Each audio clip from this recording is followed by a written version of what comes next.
Ahí pueden chequear si estoy grabando. Sí, estoy grabando. Perfecto. Bueno, te escuchamos entonces, Mayra. Bueno, no, que yo lo que puse, lo que quise poner en realidad es que el valor que se le está dando a la educación ahora es, eh, también depende de cada persona. Eh, yo creo que de cada persona, bueno, que está estudiando o de los padres, de los niños en muchos casos, ¿no? Por ejemplo, no sé, ayudarlos, tratar de comunicarse a través de vía Zoom, a las clases. Por ejemplo, bueno, no sé, yo tengo a mi cuñada que ella a los nenes de ella los hace ir a clases con su tía, porque su tía es maestra, entonces dice que ella no quiere porque uno de los nenes va a primer grado. Entonces es como que también hay que buscarle la vuelta en tema de esto, de querer progresar y de poder, como decía Ángela, que cada uno tiene las posibilidades y también va con esto de si querés o no, y obviamente a mucha gente no les cuesta el tema de, bueno, de esto de internet, no tienen los accesos, pero que ahora creo que lo fundamental para la educación es la tecnología. Eh, es por este medio que nos podemos comunicar y poder seguir con la educación y no queda otra hasta que todo esto pase. Bueno, gracias, Mayra. A ver qué es lo que nos compartió Melina. ¿Está Melina por ahí?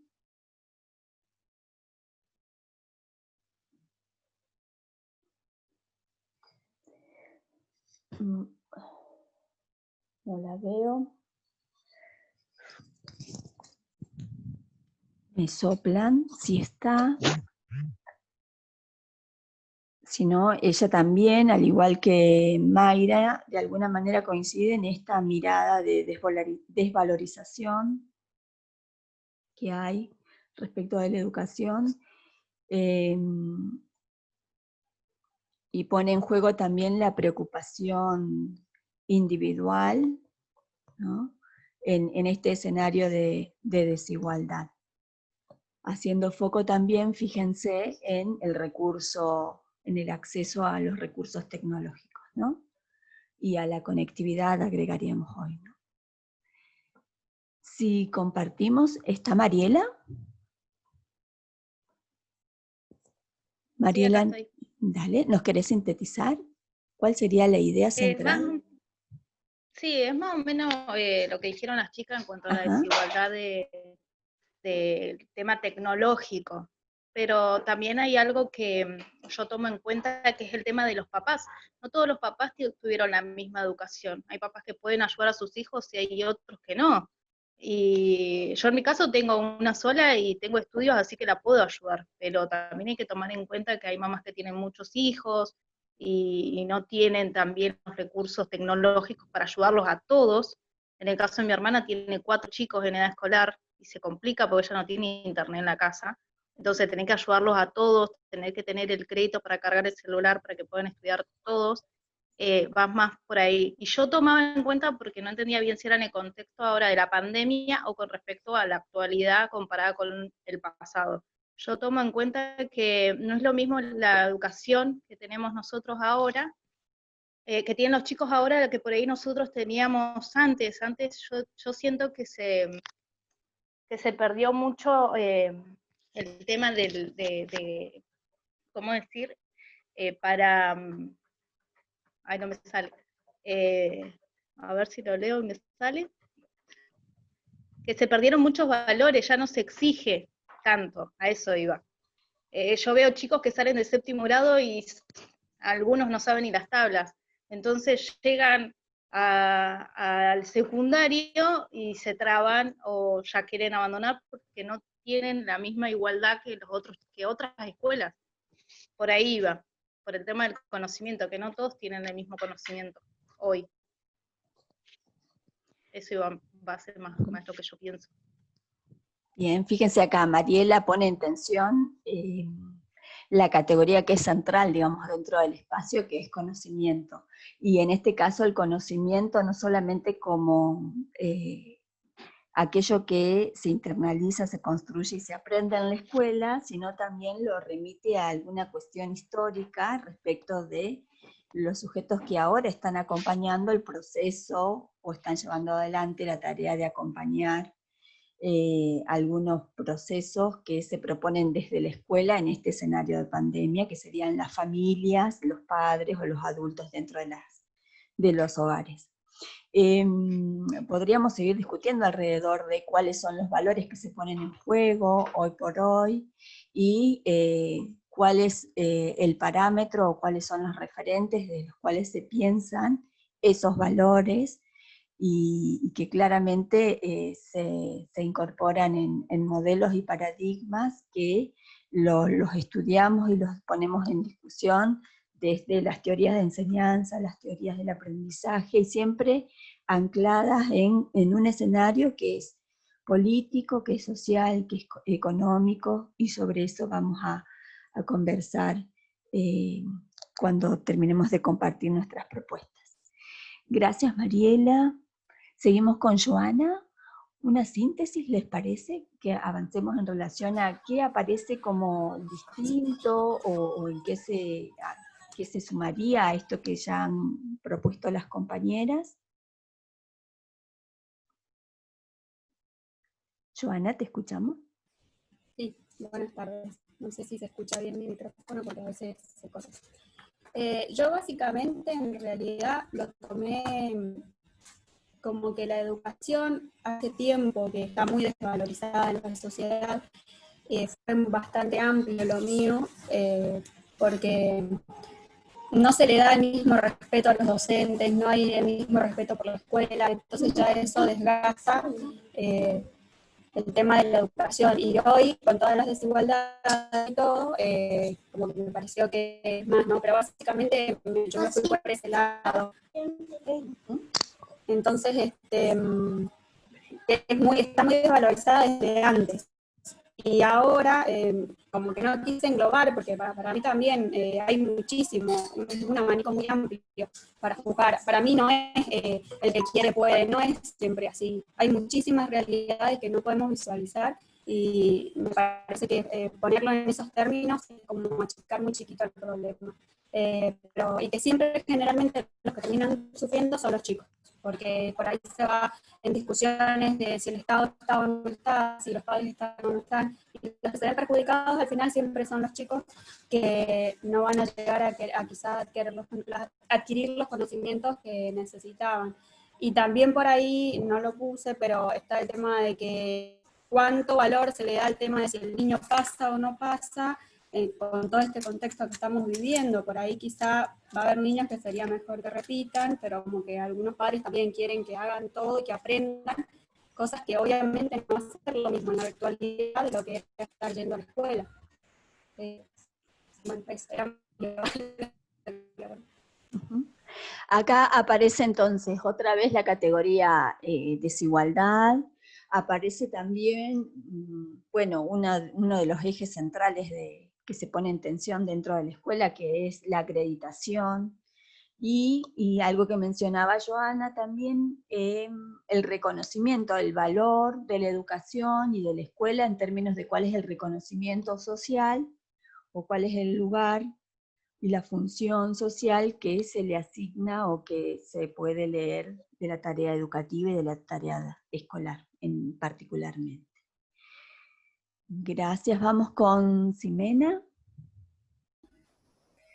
Bueno, hola. Bueno, yo compartía el hecho de que hablaban las chicas del tema de la desigualdad, no solo en cuanto al acceso a la conectividad con respecto a la tecnología, sino también al saber usar, ¿no? Hay muchos padres que no saben entrar a las plataformas, por ejemplo, qué sé yo, bueno, desde un Word hasta, bueno, todo ese tema, ¿no?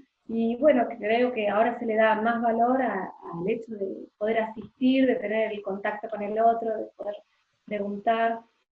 Es un periodo de adaptación y bueno, nuevas formas de aprender. Pero valoro un montón el tema de cómo se ve en cuanto a los profesores, cómo ponen su buena voluntad porque no todo el mundo sabe hacer esto de Zoom, y aunque parezca una pavada, ¿no? Se nota eso.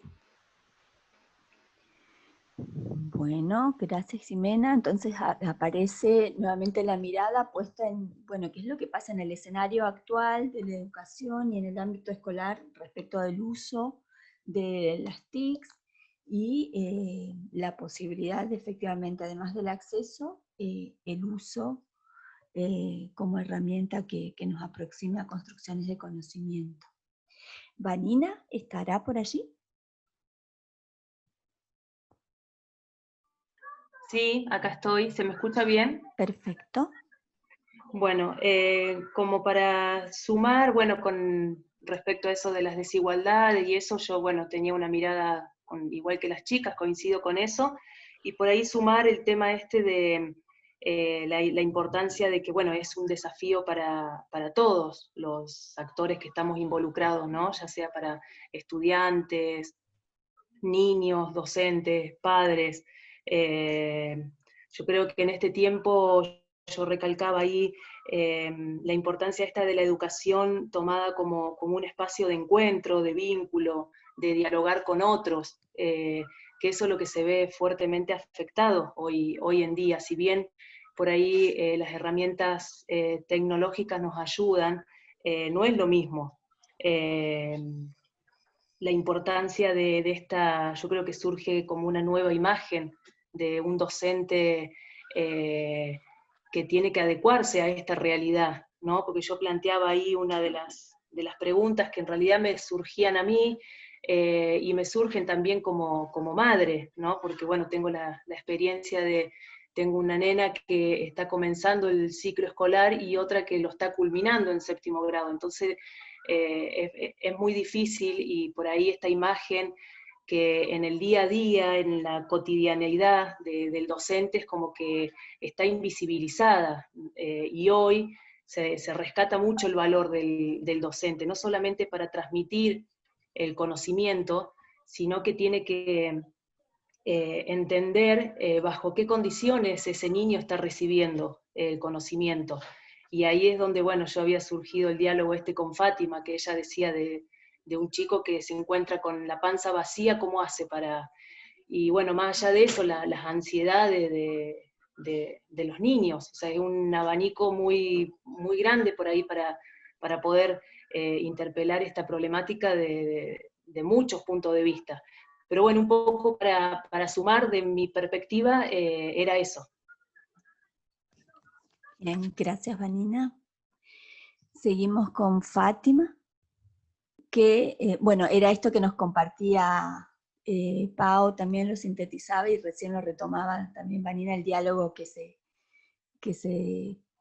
recuperó y lo sostuvimos de esa manera también acá en el Power, ¿no? Cómo van apareciendo también las preguntas como forma de presentar e interpelar la realidad desde la cual nosotros nos situamos y nos reconocemos como sujeto de conocimiento. Si les parece, pasamos a Roxana. ¿Estará?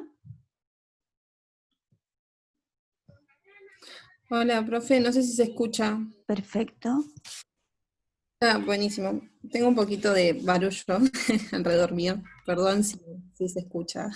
Tranquila, es Bueno, el escenario en el que nos movemos hoy. claro, sí. Bueno, yo medio que concuerdo con mis compañeras en lo que se podría decir que en la educación está siendo afectada más que nada en esta época de pandemia. Yo lo relacioné mucho con el contexto. Sí se armó un debate en mi casa porque le pregunté a mi marido, a mi cuñada, sobre qué pensaban ellos sobre el tema, y nada, se podía ver el valor de la educación en cada persona, cómo es que somos todos tan distintos y pensamos tan diferentes con respecto a la educación. Pero me fui un poco por las ramas, más o menos lo que quería decir es que nada, lo que dice el mensaje es como que creo yo que está siendo afectada, porque claro, concuerdo con mis compañeras cuando se dice que la educación se da en el día a día, en el vínculo de profesor y alumno, en el aula, en la clase, igual que el conocimiento, el aprendizaje, también se da en el aula. Entonces, sí me parece algo positivo que quiero rescatar, es esto que está pasando de poner en este momento, lo que estamos viviendo, lo que nos podemos llegar a encontrar. Nos podemos encontrar acá por Zoom, aprender un poco más de esta herramienta tecnológica, que creo yo que todas estamos aprendiendo lo mismo, y la predisposición de cada uno de los profesores, ya sea de los profes, que nada, que ustedes, yo creo que no todos los profesores están formados como para hacer esta materia virtual, y sin embargo así, y todo, le ponen a mejor para darnos alguna orientación, la posibilidad de avanzar con este aprendizaje. Y de los alumnos también en el hecho de la responsabilidad también de buscar esa herramienta de aprender, de poder poner predisposición de uno mismo, ¿no? Para poder aprender. Es algo nuevo y está bueno también aprenderlo. No sé si me pude explicar bien, porque justo estoy con mi hija en brazos, así que más o menos eso es lo que quería decir. Quería tener Bárbaro. eso. Bueno, y se generó, se instaló la discusión, el diálogo para dentro de ahí del hogar, respecto de, bueno, ¿y cuál es el valor de la educación? Pensándote vos también en el marco de la formación docente, ¿no? Re interesante. Bueno, si les parece, cerramos con Natalia. ¿Estás, Nati, por ahí? Sí, acá estoy. ¿Sí? Cerramos, digo, esta primer parte. Bueno, ¿Sí? bueno, yo mencionaba esto, ¿no? Que ya varias veces mencionado, que es un tiempo de adaptaciones, de nuevos aprendizajes, donde todos nos tuvimos que poner, ya sea docentes o alumnos, en este nuevo escenario, en estas nuevas reglas de juego, decir, bueno, esta es la realidad y hay que avanzar. Y yo rescato esto, el esfuerzo, tanto de docentes como de alumnos, de familias, por aprender, por enseñar, por avanzar, ¿no? Más allá de las dificultades, de lo numeroso que hay en algunas familias, de los problemas de conectividad y demás, todo esto que es una realidad, ¿sí? Esta desigualdad, pero el esfuerzo de cada uno con la situación que nos toca, no quedarnos y decir, bueno, me tocó vivir esto y el 2020 está perdido. Por eso yo puse que para mí es un gran desafío en dos sentidos, que no solamente se está enseñando, transmitiendo contenidos, ¿no? Cada uno de sus diferentes áreas, sino que también, dado todo este escenario, también creo que se está enseñando sobre la empatía, sobre la solidaridad, la tolerancia, la ayuda, el respeto, ¿no? Cuando vemos, sin ir más lejos, dentro de nuestro grupo, cuando vemos que hay alguien que no tiene conectividad, enseguida hay alguien que baja el material y lo pone en el grupo, como para que todos tengamos acceso. O sea que creo que toda esta situación también nos está enseñando a por ahí quitar nuestra mirada a nuestro río, que no somos nosotros solamente, sino mirar a nuestro alrededor, y esto es muy valioso, creo yo. Y también otro desafío es esto, que se está intentando, creo que falta mucho porque la desigualdad es grande, pero se intenta ver la manera que la educación y que todo esto que estamos pasando, este camino que estamos transitando pueda llegar a todos. Sé que todavía no falta mucho, como decía, no se ha logrado en diferentes ámbitos, pero porque la desigualdad siempre ha existido, como dijeron muchos, y bueno, hoy en este contexto se nota, por lo menos en lo que es tecnología y lo que es materiales y cuestiones de conectividad.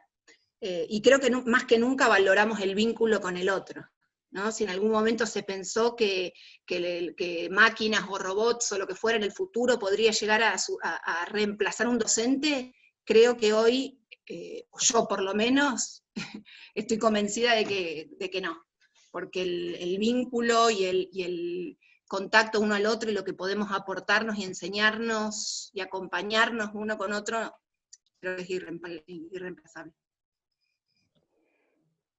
Bien, muchas gracias. Fíjense todo lo que ustedes escribieron, todo lo que han puesto en escena para compartir y para dialogar, que esta es una de las cuestiones que es sumamente necesaria para dentro de la tarea docente, pensándonos también en clave institucional. Digamos, nuestra tarea como docentes, como educadores, se lleva adelante en un escenario, que hoy por hoy en este contexto efectivamente es dentro de nuestras casas, ¿no? Pero pensando en las lógicas y en la escuela como organización y como institución, digamos, una de las cuestiones fundamentales de la tarea es el diálogo y el vínculo con el conocimiento y fundamentalmente con otros sujetos de conocimiento que son no solamente las infancias en nuestro caso, o en el caso para el cual ustedes se están formando, sino como sujetos de aprendizaje, sino también el vínculo con sus pares,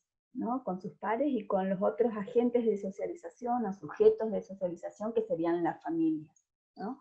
Y esto claramente ustedes lo plantearon desde todas estas categorías que ayudan a leer la complejidad del escenario actual en el que nos encontramos. Y para hoy nos interesaba con Pao revalorizar cada una de estas producciones que ustedes compartieron y sumarle también la lectura y los aportes de una investigadora, doctora, profesora, licenciada en educación, que es María Teresa Sirven, quien estuvo al frente del CONICET y forma parte de distintos proyectos de investigación, programas de investigación inclusive, director en algún momento del Instituto de Investigación de Ciencias de la Educación, ¿no? Que si tienen posibilidad de googlear, de buscar las producciones de la ICE, que es una revista, ¿no? Que sintetiza las investigaciones, esas son las siglas, ICE. Es una revista también donde todo lo que es producto de la investigación en el campo de la educación se publica y que nos ayuda también a poner en tensión todo esto que sucede y que ustedes claramente fueron leyendo y analizando desde lo cotidiano, desde la experiencia y desde las lecturas y análisis que les ayudan a presentar sus posicionamientos y sus lecturas de realidad. Y en este caso en particular de María Teresa Sirven seleccionamos un material que es del año 2000, 2001, fíjense, pero con alguna de las categorías que vamos a compartir pareciera que es más contemporáneo, es de ayer mismo pareciera.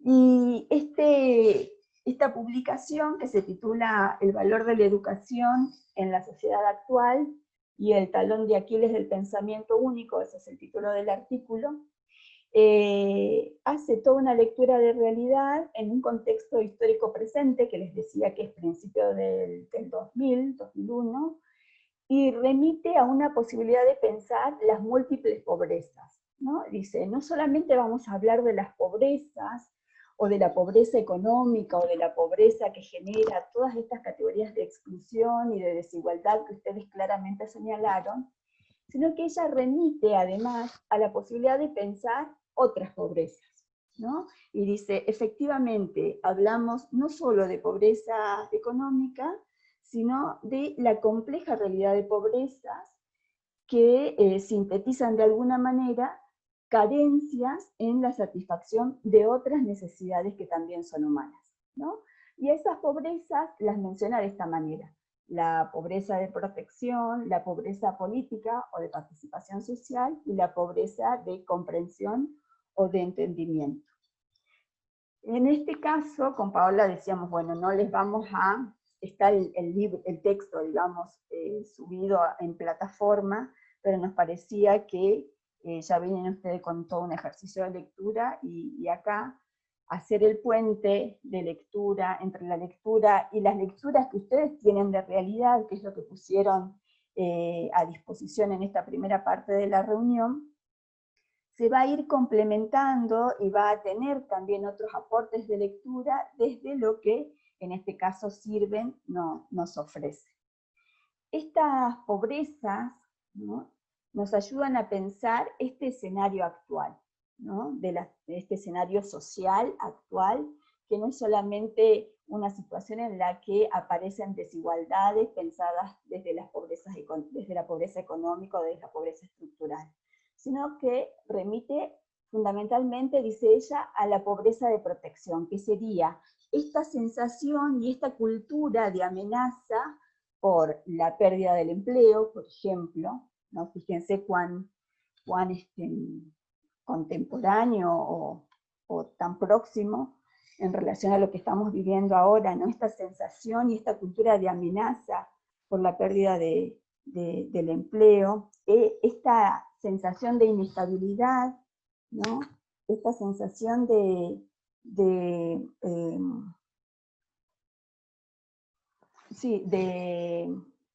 diríamos, de exclusión o de marcación en relación al disenso, que nos ayuda a pensar también por qué todo esto remite a que los sujetos no tengan demasiada participación, ¿no? Esta sensación de protección respecto de cuál es mi posicionamiento y cuál es mi lectura de realidad también, ¿no?, y sumado a lo económico, como también nos remite a esta idea de estar desprotegidos y por lo tanto acá aparece el vínculo con la pobreza política o la pobreza de participación, ¿no? Al sentirme desamparado, efectivamente la pobreza política o la pobreza de participación social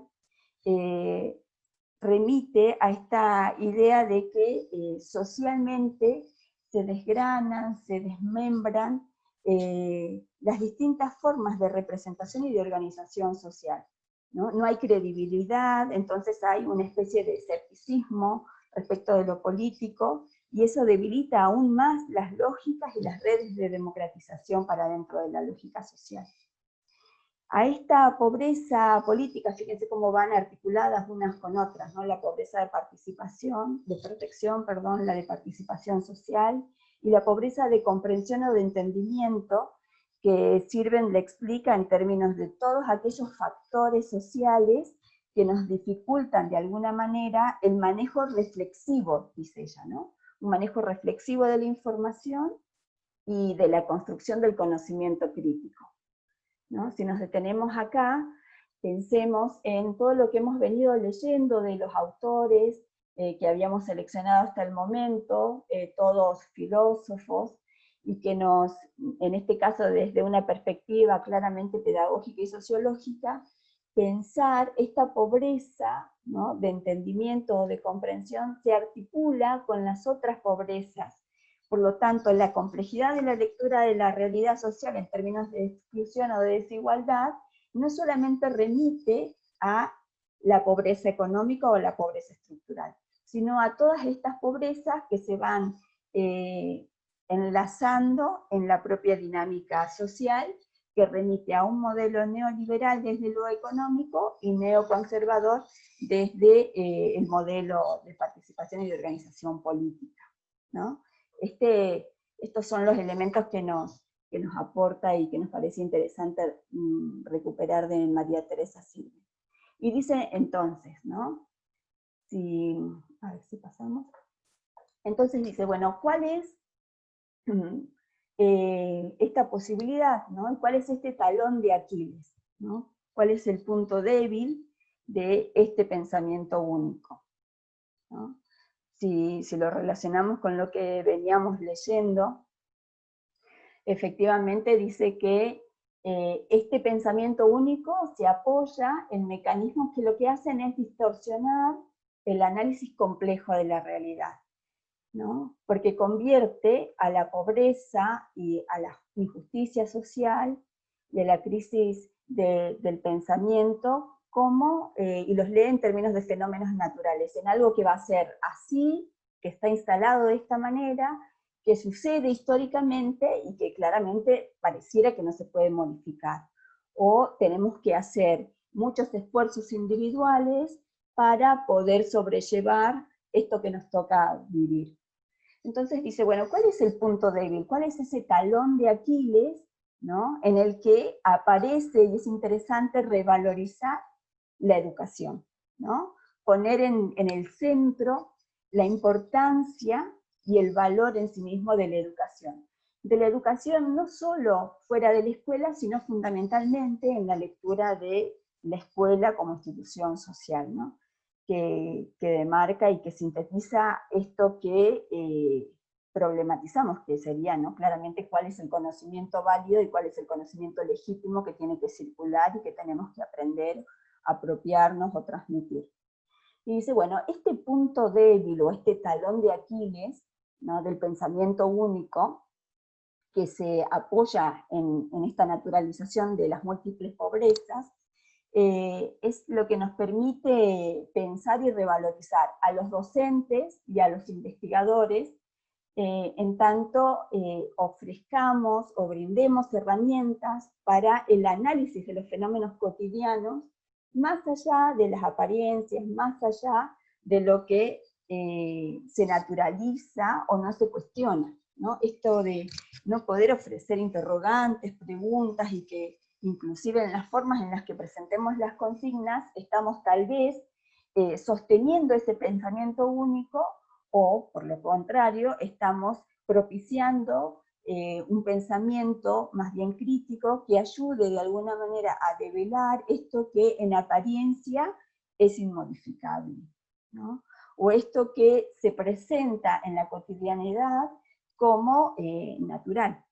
Por eso sostiene Sirven que efectivamente la centralidad y el valor de la educación en este contexto de múltiples pobrezas es brindar herramientas que ayuden a problematizar la realidad, ¿no?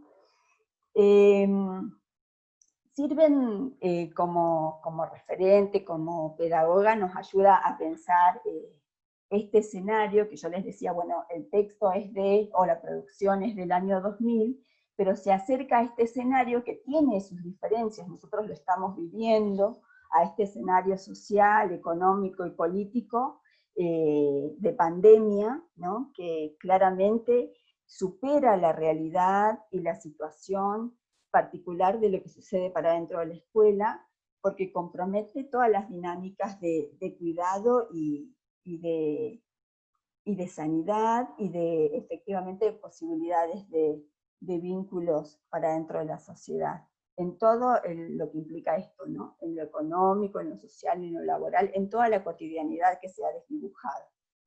Entonces, en esta posibilidad del texto, de leerlo y de traerlo a nuestra cotidianeidad y a nuestro escenario actual, decíamos, bueno, ¿cuál es este valor de Aquiles, cuál es este valor de la educación, y cuál es este punto de inflexión, ¿no?, o este punto débil del pensamiento único que se instala por los medios de comunicación, ¿no?, que se instala dentro de paradigmas que parecen incuestionables? Y dice que efectivamente la escuela o la educación puede brindar herramientas que ayuden a la construcción de este pensamiento, que no sea el pensamiento único, sino un mundo de una perspectiva más crítica, ¿no? ¿A partir de qué? Del ejercicio de interrogar, de cuestionar, de interpelar la realidad, de desnaturalizar lo aparentemente natural desde el sentido común, en esta posibilidad de teorizar e interpretar fenómenos de la vida cotidiana, que es lo que ustedes hicieron, por ejemplo, en esta primer parte de la jornada, ¿no? Ustedes teorizaron e interpretaron un fenómeno y un aspecto de la realidad que estamos viviendo, ¿no?, y que forma parte de nuestra vida cotidiana. Avanzaron hacia la problematización, ¿no? Aparecieron interrogantes, aparecieron diálogos que nos permiten seguir construyendo el conocimiento, y que nos permite también organizarnos para la acción colectiva y avanzar sobre esa pobreza de participación o esa pobreza política que señalaba Sirven. Y en ese sentido nos parecía un texto interesante para explorar y que nos va a ayudar a discutir otras cuestiones respecto del conocimiento y respecto de nuestro lugar como sujetos que propicia la construcción de conocimiento, no solamente de manera individual, sino fundamentalmente en lo grupal y en lo colectivo, y que nos pone de frente a cuál es este escenario y los desafíos que ustedes fueron mencionando también en sus producciones. Entonces la invitación es a leer este texto para más adelante, y como a modo de complemento de todo lo que han venido leyendo hasta acá, para encontrarnos en el próximo encuentro alrededor de un interrogante central, ¿no? Vamos a invitarlas a leer el texto de Tomás Tadeo da Silva, un artículo que se encuentra dentro de un compilado que realiza Pablo Gentili, y que se llama, el texto de da Silva, se llama Descolonizar el currículo, ¿no? Y está disponible ahí en ese link, pero también lo vamos a subir a la plataforma y al grupo de WhatsApp.